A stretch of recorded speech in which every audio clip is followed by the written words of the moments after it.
आप सभी का मेरे YouTube चैनल NCERT क्लासेज में। आज हम बात करेंगे क्लास 10th की बोर्ड एग्ज़ाम के लिए SST सब्जेक्ट की, जिसमें हम आज की क्लास में होगा हमारा इकोनॉमिक्स से चैप्टर नंबर 1 डेवलपमेंट।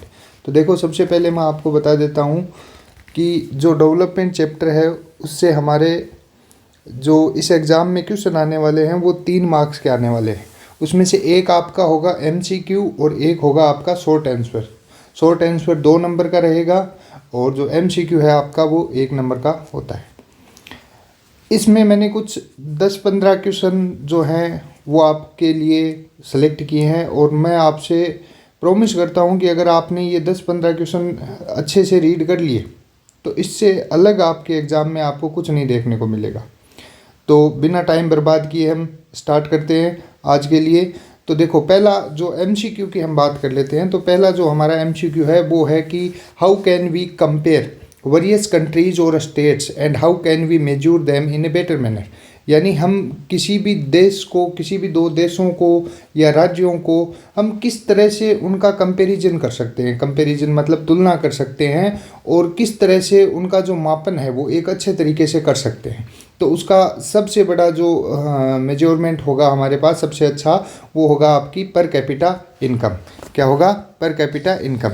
तो दोस्तों, जैसे कुछ जो MCQ मैंने लिए हैं उसमें ऑप्शन आपके लिए नहीं रखे हैं। आगे से मैं कोशिश करूंगा कि आपके ABCD बना के और फिर उसमें से करें, लेकिन इसमें भी मैंने कुछ जो इम्पोर्टेंट हैं उसके लिए आपके लिए ऑप्शन रखे हैं। अब बात करते हैं दूसरे की। On the basis of literacy rate which state is leading in India. यानी अगर बात करें हम लिटरेसी रेट का मतलब होता है साक्षरता दर। तो साक्षरता दर के हिसाब से अगर हम देखें तो भारत के अंदर जो सबसे आगे जो स्टेट है वो कौन सी है? हमारी केरला। कौन सी है दोस्तों? केरला। तो ये आपको ध्यान रखना है। उसके बाद अगर हम बात करें तीसरे क्वेश्चन की, तो which income group countries does India belong to. यानी जो भारत देश है हमारा वो किस तरह के इनकम ग्रुप में आता है। तो जो हमारा प्यारा जो भारत देश है वो आता है भाई दोस्तों लो मिडिल इनकम ग्रुप में। यानी जो है वो मिडिल इनकम ग्रुप में भारत को गिना जाता है और वो भी लो कैटेगरी के अंदर। फिर बात करते हैं नंबर 4 की। तो नंबर 4 में आता है आपको which of the following state has the lowest infant mortality rate as of the year 2020। तो अगर हम बात करें इन्फेंट मोर्टेलिटी रेट की, जिसको हम कहते हैं कि भाई जो शिशु होता है हमारा, जो बच्चा होता है जन्म के समय जो मृत्यु दर उसकी होती है, उसके हिसाब से अगर हम देखें तो हमारा सबसे जो कम जिसकी इन्फेंट मोर्टेलिटी रेट है वो स्टेट है हमारा केरला। कौन सा है दोस्तों? केरला। तो इसको आपको ध्यान में रखना है। उसके बाद अगर हम बात करें 5वें की, तो 5वें में आ जाता है आपके दोस्तों कि नॉन रिन्यूएबल रिसोर्स आर। यानी आपको 4 ऑप्शन दिए हुए होंगे और उनमें से आपको एक सेलेक्ट करना है कि इनमें से नॉन रिन्यूएबल रिसोर्स कौन सा है। तो आपके सामने 4 ऑप्शन आपको दिखाए गए हैं। एक क्रूड ऑयल, बी में है आपका वेल वाटर, सी में फॉरेस्ट और डी में ऑल ऑफ द अबो। तो अगर नॉन रिन्यूएबल रिसोर्स की बात करें तो जो रेड ऑप्शन आपके सामने आपको दिखाई दे रहा है आपकी स्क्रीन पे वो हो जाएगा क्रूड ऑयल। फिर आता है भाई IMR स्टैंड्स फॉर। यानी IMR की फुल फॉर्म आपसे पूछी है। तो अभी हमने जो पढ़ा था केरला वाला क्वेश्चन, उसके अंदर भी आपके आया था कि इन्फेंट मोर्टेलिटी रेट हो जाएगी। तो इन्फेंट मोर्टेलिटी रेट का मतलब क्या होता है? IMR। फिर आता है आपका human development report is published by. यानी जो ह्यूमन डेवलपमेंट रिपोर्ट है वो किसके द्वारा पब्लिश की जाती है? तो वो दोस्तों पब्लिश की जाती है UNDP के द्वारा। और UNDP की जो फुल फॉर्म है आपको वो भी ध्यान में रखनी है। साथ में इसकी फुल फॉर्म होती है United Nation Development Programme. United Nation Development Programme. ये जो क्वेश्चन है आप दोस्तों अगर एक बार इनको ध्यान से पढ़ोगे तो आपको ये पक्का आराम से लर्न हो जाएंगे और आप इनको आराम से कर सकते हो। फिर अगला जो क्वेश्चन आता है आपका in terms of human development which of the following neighbouring countries is ahead of India. यहाँ पे आपको ऐड करना है कि भारत की जो नेबरिंग कंट्रीज हैं वो ह्यूमन डेवलपमेंट के हिसाब से, ह्यूमन डेवलपमेंट यानी मानव विकास सूचकांक के आधार पे भारत से आगे कौन सा पड़ोसी देश है, तो ये आपको ध्यान में रखना है। आगे इस हमारे भारत से श्रीलंका जो है वो हमारे भारत से इस मामले में आगे है। फिर क्वेश्चन नंबर 9 की बात करें तो आपके सामने दिख रहा है आपको कि development of a country can generally be determined by, यानी किसी भी देश का जो विकास की गणना की जाती है वो किस आधार पे की जाती है। तो देखो अलग अलग आधार हैं इसके सामने, इसके अंदर भी मैंने आपको ऑप्शन दिए हैं। तो ऑप्शन ए है इट्स पर कैपिटा इनकम। पर कैपिटा इनकम का मतलब होता है दोस्तों प्रति व्यक्ति आय, यानी अगर जितने भारत के अंदर जो लोग हैं उनकी अगर आय निकालें तो वो कितनी होती है प्रति व्यक्ति। और प्रति व्यक्ति आय निकालने का मतलब ये होता है कि जो हमारी देश की इनकम होती है उसको जो हमारी पॉपुलेशन होती है, जनसंख्या होती है, उससे डिवाइड कर दिया जाए। फिर आता है B option it's average literacy rate, यानी जो हमारी साक्षरता है उसके आधार पे। फिर आता है आपका option C health status of the people, यानी लोगों का स्वास्थ्य का स्तर कैसा है उसके आधार पे। और ऑप्शन डी जो आपके सामने रेड दे रखा है वो इसमें आंसर हो जाएगा ऑल ऑफ द अबो, यानी इन तीनों ही आधार पे हम किसी भी देश की जो है वो विकास के स्तर को माप सकते हैं। फिर आपके सामने क्वेश्चन नंबर 10 आता है which state has higher per capita income for the year of 2021 and 22, यानी कौन से जो राज्य हैं निम्नलिखित में से जिनका पर कैपिटा इनकम यानी प्रति व्यक्ति आय जो है वो ज़्यादा है। तो ऑप्शन ए जो आपको रेड दिख रहा है वो इसका आंसर हो जाएगा हरियाणा। तो ये आपको दोस्तों कुछ एमसीक्यू जो हैं इस चैप्टर से, और मैं आपसे वादा करता हूँ कि इनसे अलावा आपके सामने जो कोई भी एमसीक्यू इस चैप्टर से आएगा तो वो नहीं आएगा। आपको इन्हीं 10 में से एक एमसीक्यू आपको उस पेपर में आपके छपा हुआ मिलेगा। फिर बात करते हैं अपने शॉर्ट आंसर टाइप की, क्योंकि इसमें से एक एमसीक्यू आएगा और एक शॉर्ट आंसर आएगा। तो अब अगर बात करें हम शॉर्ट आंसर की, तो जो पहला हमारा क्वेश्चन है वो हमारा है जो explain the importance of human development index, यानी जिस मानव विकास सूचकांक की हम बात कर रहे थे उसका महत्व क्या है, इम्पोर्टेंस क्या है। तो अगर इसके इम्पोर्टेंस की हम बात करें तो इसके इम्पोर्टेंस में आ जाता है it indicates the Nations development level, यानी ये क्या करता है हमें किसी भी देश के, जिस भी देश की संदर्भ में हम बात कर रहे होंगे उसके आधार पे हम क्या दिखाएगा, हमें ये नेशंस डेवलपमेंट लेवल दिखाएगा, यानी उस देश का कितना विकास हुआ है उसका स्तर दिखाएगा। दूसरी अगर बात करें तो it's provide us information about life expectancy, literacy and real पर कैपिटा इनकम, यानी ये जो है हमारी ह्यूमन डेवलपमेंट इंडेक्स वो हमें क्या दिखाएगा, लाइफ एक्सपेक्टेंसी, यानी जो हमारी जीवन प्रत्याशा उस देश की कैसी है, लिटरेसी लेवल कैसा है यानी साक्षरता दर कैसी है, और रियल पर कैपिटा इनकम कैसी है यानी वास्तविक जो प्रति व्यक्ति आय है वो कितनी है। फिर अगर तीसरे पॉइंट की बात करें तो it explains that how much the various nations are leading in the direction of human development. साथ में ही हमें ये पूरी दुनिया की अगर हम बात कर लें तो हमें ये भी दर्शाता है कि जो कितने जो देश हैं दुनिया के वो मानव विकास की ओर अग्रसर हो रहे हैं। अगर दूसरे क्वेश्चन की बात हम करें जो हमारा मेरे हिसाब से इस चैप्टर से आने वाला सबसे इम्पोर्टेंट क्वेश्चन होता है और वो होता है व्हाट इज़ सस्टेनेबल डेवलपमेंट, यानी सस्टेनेबल डेवलपमेंट क्या है। और जो आपको पूछा है आगे suggest any 2 ways in which resources can be judicially, यानी आपको 2 ऐसे तरीके बताने हैं जिनके द्वारा जो हमारे संसाधन हैं, रिसोर्सेज यानी संसाधन जो हैं उनका जो उपयोग वो न्यायपूर्वक हो। अब बात हम पहले करें सस्टेनेबल डेवलपमेंट की, तो सस्टेनेबल डेवलपमेंट का मतलब सीधा सा दोस्तों यही होता है कि जो हमारे रिसोर्सेज हैं, जो हमारे कोई भी हम विकास कार्य कर रहे हैं उनको इस हिसाब से करें, चाहे वो रिसोर्सों की खपत हो उनको इस हिसाब से करें कि हम आज के लिए भी उपयोग करें और हमारी आने वाली जनरेशन्स के लिए, हमारी पीढ़ियों के लिए, हमारे बच्चों के लिए भी उनको कुछ हिस्सा उनका छोड़ें। इसी को कहते हैं अपने सस्टेनेबल डेवलपमेंट। अपनी लैंग्वेज में बात करें तो development at present without harming the environment, यानी ऐसा विकास जो आज हो रहा है विदाउट हार्मिंग द एनवायरनमेंट, बिना पर्यावरण को नुकसान पहुंचाए, and also keeping for the future needs is term as sustainable development. यानी बिना पर्यावरण को नुकसान पहुंचाए और ये ध्यान में रखते हुए कि हमारी जो आने वाली जनरेशन्स हैं उनके लिए उनकी ज़रूरतों को ध्यान में रख के जो किया जाता है उसको हम कहेंगे सस्टेनेबल डेवलपमेंट।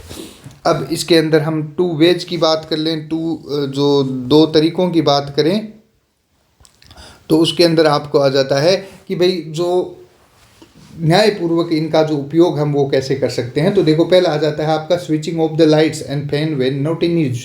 आपके जो कॉमन चीज़ें हैं वही इसमें आपको नोट डाउन करनी है कि भाई जब हम लाइट्स और फैन, पंखों का, एसी का, कूलर का यूज़ नहीं कर रहे हैं तो इनको हम क्या कर दें, ऑफ कर दें। और फिर जो आपका दूसरा पॉइंट हमने लिखा है वो क्या है, turn off the engine at the red light. यानी जब आपको ट्रैफिक में कहीं आप फंसे हों और आपको रेड लाइट दिखाई दे रही है तो आप जो है वो अपना इंजन बंद कर दें। इस तरह से भी वो जो हमारा जो रिसोर्स है उसकी हम रक्षा कर सकते हैं, उसको जुडिशियली यूज किया जा सकता है। फिर अगर हम बात करें तीसरे क्वेश्चन की, how is average income calculated, list out all those indicators which are used to construct human development index. यानी जो हमारी एवरेज इनकम का मतलब होता है औसत आय को हम किस तरह से काउंट कर सकते हैं। तो देखो सबसे पहले एवरेज इनकम की बात कर लें। Average income is calculated by dividing the total income by population. यानी जैसे मैंने आपको पहला बताया था कि भाई जो एवरेज इनकम है वो हम किस तरह से काउंट कर सकते हैं कि जो हमारे देश की टोटल जो इनकम है उसको हमारे देश की जो पॉपुलेशन यानी जनसंख्या है उससे डिवाइड कर दिया जाए तो आपके सामने आ जाएगी हमारे देश की एवरेज इनकम। फिर जो है हमारे कुछ इंडिकेटर्स हैं जो ह्यूमन डेवलपमेंट इंडेक्स के लिए, तो वो है educational level of the people, यानी लोगों की शिक्षा का स्तर कैसा है, पहला हो गया। उसके बाद में हेल्थ फैसिलिटीज़, यानी हमारे देश में जो स्वास्थ्य सेवाएं हैं वो कैसी हैं। उसके बाद में आता है आपका तीसरा जो सबसे ज़्यादा इसमें जो इम्पोर्टेंट है इस चैप्टर में, पर कैपिटा इनकम, यानी कि आपका प्रति व्यक्ति आय। फिर आपके अगर हम चौथे क्वेश्चन की बात करें दोस्तों, तो चौथे क्वेश्चन के अंदर हम बात कर लेते हैं, आपका आता है what are the main characteristics of development. यानी जो हमारा विकास है उसके लिए आप सबसे जो इम्पोर्टेंट चीज़ है वो क्या है। तो अगर इसकी हम बात करें तो देखो what may be development for one may not be development for other, it may even destructive for the others. यानी पहली अगर हम बात करें जो इसके विकास के गुणों की, तो देखो जब भी कोई विकास किया जाता है तो हो सकता है वो किसी एक के लिए विकास हो और किसी दूसरे के लिए वो विनाश भी साबित हो सकता है।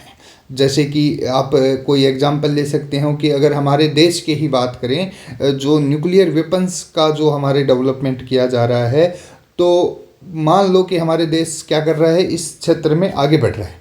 हमारा देश है या कोई और भी देश है, हमारा देश बहुत ही सभ्य जो कंट्री है वो ऐसा कुछ नहीं कर सकता, लेकिन जो हमारा पड़ोसी देश है पाकिस्तान, मान लो उसके पास जो बहुत सारे न्यूक्लियर वेपन्स हैं, वो इनका किसी के खिलाफ जब उनका विकास तो हो रहा है, लेकिन जब वो किसी के खिलाफ इन न्यूक्लियर वेपन्स का इस्तेमाल करेगा तो वो दूसरे के लिए क्या होंगे भाई, विनाश साबित होंगे। क्या होंगे, विनाश साबित होंगे। तो एक ये हो गया आपका। उसके बाद में अगर हम बात करें दूसरे की, तो combination of various aims are development for the people. यानी जो हमारे कुछ अलग अलग लक्ष्य हैं विकास के, वो जो हैं लोगों के लिए क्या हो सकते हैं भाई, इंपॉर्टेंट हो सकते। The major component of development are increase in income, equality, freedom, security and respect for others. यानी जो सबसे महत्वपूर्ण जो चीज़ें हैं विकास के लिए वो आपको क्या है भाई, हमारे जो सबसे पहला ही विकास का मतलब जो हम लोग समझते हैं उसका मतलब सीधा सा क्या होता है, इंक्रीज इन इनकम। यानी हमारी जो आय है, जो हमारे पास पैसे आ रहे हैं उनमें क्या हो जाए, जल्दी से तेजी आ जाए, उनमें अधिकता हो जाए, उसी को हम क्या कहेंगे, विकास मानते हैं। फिर आता है इक्वलिटी। क्या आता है, इक्वलिटी यानी समानता, लोगों के बीच में समानता भी एक विकास का सूचक माना जाता है। फिर फ्रीडम को भी माना जाता है। सिक्योरिटी यानी सुरक्षा को भी माना जाता है। और रिस्पेक्ट फॉर अदर्स यानी दूसरों के लिए हमारे अंदर क्या होनी चाहिए भैया, जो है वो आदर की भावना होनी चाहिए। अगर बात करें अगले क्वेश्चन की 5वें की, तो मैं बात कर लेता हूँ आपके सामने। Why is the issue of sustainability important for development, यानी जो सततता है वो विकास के लिए क्यों आवश्यक है। और इसी को दूसरी तरफ से आपसे अब पूछ ले दूसरी तरह से, तो भी आपको सेम आंसर आपको करना है। What do you understand by sustainable development, जो कि मैंने आपको पहले ही बिल्कुल बता दिया है कि भाई सस्टेनेबल डेवलपमेंट क्या होता है। विकास का एक ऐसा जो रूप जिसके अंदर हम क्या किया करते हैं, इस तरह से विकास करते हैं कि हमारी ज़रूरतों को ध्यान में रख के हम विकास भी कर रहे हैं, जो हमारा एनवायरनमेंट है उसको हम किसी तरह से बुरी तरह से प्रभावित भी नहीं कर रहे हैं, और साथ ही साथ में हम क्या कर रहे हैं, हमारी जो फ्यूचर जनरेशन्स हैं उसके लिए भी जो है हम कंजर्वेशन करके चल रहे हैं, यानी संरक्षण उनके लिए भी करते चल रहे हैं। तो ये हो गया आपका सस्टेनेबल डेवलपमेंट। फिर अगर हम आगे बात करें नंबर 6 की, इस चैप्टर से मैंने थोड़े से ज़्यादा क्वेश्चन लिए हैं, क्योंकि इससे हो सकता है कि थोड़ा सा आपसे कुछ ज़्यादा पूछ ले। मतलब जो क्वेश्चन आपका आना है शॉर्ट आंसर वही आना है, लेकिन इसमें एक जैसे ही क्वेश्चन अगर आपको देखने को मिल रहे हैं तो आप इससे घबराना नहीं है। आपको 5 या 6 क्वेश्चन ही इसमें मिलेंगे। आगे वाले चैप्टर में 5-5 जो क्वेश्चन आपको मिलने वाले हैं शॉर्ट आंसर्स में, उनमें से ही आपको मिल जाएंगे। तो देखो अगला क्वेश्चन है आपके सामने, find out the present sources of energy that are used by the people in India, यानी जो हमारे साधन हैं, संसाधन हैं एनर्जी के जो भारत के अंदर यूज किए जाते हैं, उनके बारे में हमें बताना है। और साथ में ही ये भी बताना है कि what could be the other possibilities 50 years from now, यानी उन्हीं क्षेत्रों में आज से 50 साल के बाद में क्या क्या पॉसिबिलिटीज़ यानी संभावनाएं हो सकती हैं, उनके बारे में हमें चर्चा करनी है। तो देखो भाई, भारत के अंदर जो है मेनली वो क्या मिलते हैं आपको, 2 टाइप के जो एनर्जी सोर्स जो है भारत के अंदर उपयोग में लिए जाते हैं। पहला आता है आपका कन्वेंशनल सोर्स, यानी उसके अंदर आपको क्या मिलेगा, कोल मिल जाएगा, पेट्रोलियम मिल जाएगा, नेचुरल गैस एंड इलेक्ट्रिसिटी। फिर आता है आपका नॉन कन्वेंशनल सोर्स, जिसके अंदर हम मिलते हैं भाई विंड मिल जाती है आपको, solar energy, biogas, nuclear energy, tidal energy etcetera. और इसके अगर बात करें हम आने वाले 50 सालों के लिए क्या हो सकता है, तो देखो in coming 50 years there are numerous opportunities in the field of energy are being continuously exploited and searched, so there are possibilities of increase in their production in coming years। यानी जो हम आज की स्थिति को समझते हुए ये कह सकते हैं दोस्तों कि आने वाले 50 सालों में भी एनर्जी की जो खपत है वो निरंतर रूप से बढ़ती ही जाएगी। तो ये संभावनाएं हैं कि इसके प्रोडक्शन में क्या देखी जाए, आपको आने वाले सालों में आपको वृद्धि दिखाई पड़े। अब अगर आगे बात करें हम तो देखो इसके लिए एक छोटा सा और है, एक्सेप्ट दीज, यानी इन सबको छोड़ के use of non conventional sources of energy is increasing day by day. यानी हमारे देश की बात कर ले तो जो नॉन कन्वेंशनल सोर्स हैं, जैसे कि आपका विंड एनर्जी हो गया, सोलर एनर्जी हो गया, टाइडल एनर्जी हो गया, इनका जो यूज है वो क्या हो रहा है भाई, दिन प्रतिदिन बढ़ रहा है। The important amongst them are solar, hydro energy, wind energy, biogas and other alternative sources of energy. यानी इसके अंदर सबसे ज़्यादा जो मुख्य रूप से हैं वो सोलर एनर्जी और विंड एनर्जी को ही आप मान सकते हो। तो इस तरह से दोस्तों आपके लिए मैंने इस चैप्टर से ये जो 6 क्वेश्चन हैं वो चुने हैं शॉर्ट आंसर के, और कुछ 9-10 जो हैं वो आपके MCQ। और इस चैप्टर से मैं आपको एक बार फिर रिपीट कर देता हूँ कि एक आपका MCQ आना है और साथ में ही एक जो है वो आपका क्या आना है, शॉर्ट आंसर आना है। तो देखो इस जो है हमने 10 MCQ और जो 6 शॉर्ट आंसर किए हैं, इनसे अलग आपके कुछ नहीं आने वाला है। तो मैं आपसे फिर से एक बात कहूँगा कि आप इन क्वेश्चनों को अगर अच्छे से पढ़ लोगे तो इस चैप्टर से आपसे जो कुछ भी आपको अलग देखने को नहीं मिलेगा। और मैंने पूरी कोशिश की है कि एकदम से सिंपल लैंग्वेज में इनको आपको नोट करके दूँ। और अगर आपको ये सारी PDF अगर आपको इंग्लिश मीडियम की चाहिए तो आप मेरे टेलीग्राम चैनल को भी ज्वाइन कर लो, जो आपको लिंक जो है उसकी आपको डिस्क्रिप्शन में मिल जाएगी। Thank you.